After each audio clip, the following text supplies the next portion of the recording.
আসসালামু আলাইকুম, সবাইকে ওয়েলকাম নতুন একটি রেসিপিতে। আজকে নিয়ে চলে আসলাম নতুন একটি রেসিপিটা খুবই সহজ এবং খুবই অল্প সময় বানানো যায়। ভাজা বিস্কুট। আর এই বিস্কুটটা কিন্তু আপনারা 1 থেকে 1.5 মাস পর্যন্ত সংরক্ষণ করে খেতে পারবেন। আর এটা বানানো কিন্তু খুবই সহজ এবং সময়ও লাগে খুবই অল্প।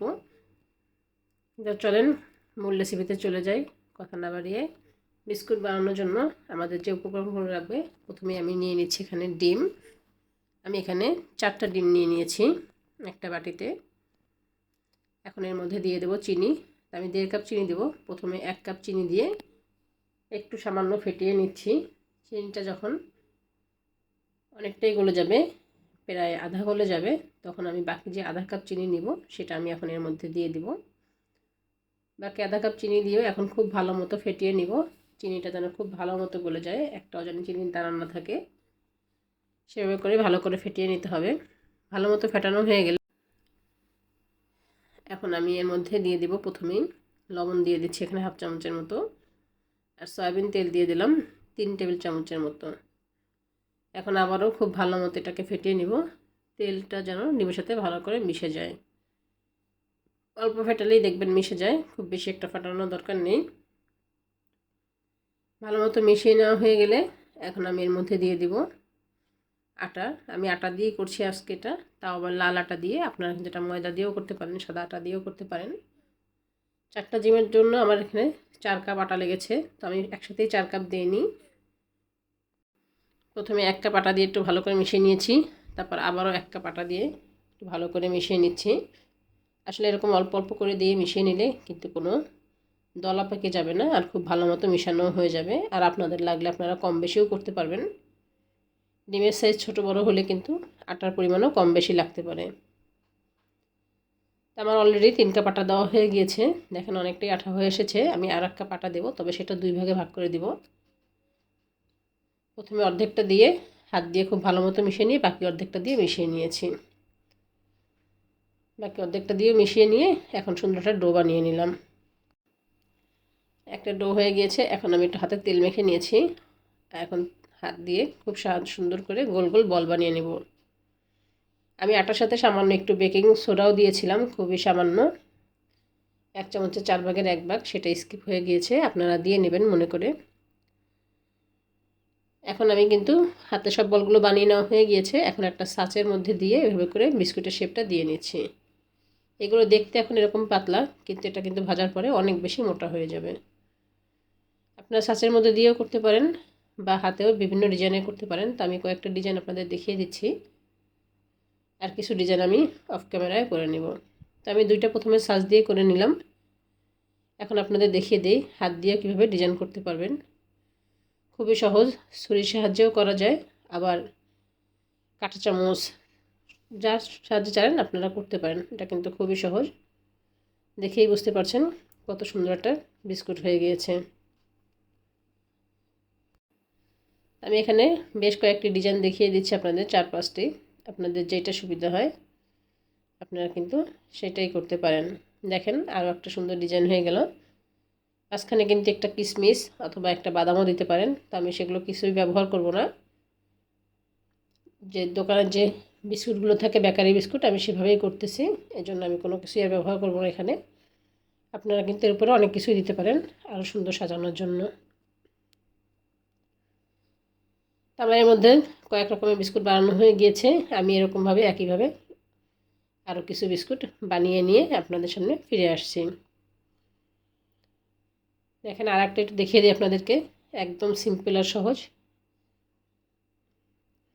তো আমি সবগুলো বিস্কুট এখন একে একে বানিয়ে নিব, বানিয়ে নিয়ে তারপরে ফিরে আসছি। আর এই বিস্কুট সংরক্ষণের নিয়ম হচ্ছে আপনারা ভেজে ঠান্ডা করে গরম ভাবটা সরিয়ে একটা কাচের বয়ামে ভালো করে মুখ বন্ধ করে রেখে দিলে বিস্কুটটা কম করে 2 মাস ভালো থাকবে, একদম মচমচে থাকবে। আর যদি আপনারা কাচের বয়ামে না রেখে প্লাস্টিকের বয়ামে রাখেন, সেক্ষেত্রে কিন্তু কেক যেরকম হয়ে যায় সেম কেকের মতো হয়ে যাবে, খেতে মনে হবে জানি কেক খাচ্ছেন। কোনোটাই খারাপ না, দুইটাই 2 রকম টেস্ট, দুইটাই কিন্তু টেস্টি হয়। আমার সবগুলো বিস্কুট বানিয়ে নেওয়া হয়ে গেছে। আমি কিন্তু একটু বড় বড় করেই বানিয়েছি, আর কত রকম ডিজাইনে বানিয়েছি একটু দেখেন। আমার 4 কাপ আটায় অনেকগুলোই বিস্কুট হয়েছে। এখন এগুলো ভেজে নেওয়ার পালা। ভেজে নেওয়ার জন্য ফ্রাই প্যানে তেল দিয়ে একটু গরম করে নিয়েছি, বেশি গরম করিনি। বিস্কুট দেওয়ার সময় হয়তো দেখেছেন যে কতটা বেশি একটা গরম ছিল না। এখন আমি ফ্রাই প্যানটা ভরে বিস্কুট দিয়ে দেব। একটু পরে দেখেন কতটা ফুলে উঠেছে। এখন এটাকে চুলার আঁচটা একটু কমিয়ে রেখেই কিন্তু সময় নিয়ে এপিট ওপিট লাল করে ভেজে নিতে হবে। একসাথে যদি জোরে জাল দিয়ে ভেজে নিতে চান তাহলে কিন্তু ভিতরটা সুন্দর হবে না, উপরটাতে কালার চলে আসবে। আমার এক পাশ কিন্তু ভাজা হয়ে গিয়েছে, আমি একটু পরে উল্টে দিয়েছি। এগুলো আরও একবার উল্টে ভেজে নিব। তো এরকম 2-3 বার উল্টে পাল্টে আমি একটু ভেজে দিচ্ছি। আর আমার যেহেতু লাল আটা দিয়ে করা, তার জন্য কালারটা কিন্তু একটু বেশি লাল হচ্ছে। আপনাদেরটা সাদা আটা দিয়ে থাকলে কিন্তু এতটা কালার নাও আসতে পারে। আমরা যেহেতু কখনোই সাদা আটা খাই না, তার জন্য আমার লাল আটা দিয়েই করা। তা আমি 2বার করে উল্টে পাল্টে নিয়ে বিস্কুটগুলো ভেজে নিয়েছি। এখন দেখেন তুলে নিচ্ছি। তুলে নিয়ে একইভাবে আমি বাকি বিস্কুটগুলো এখন ভেজে নেব।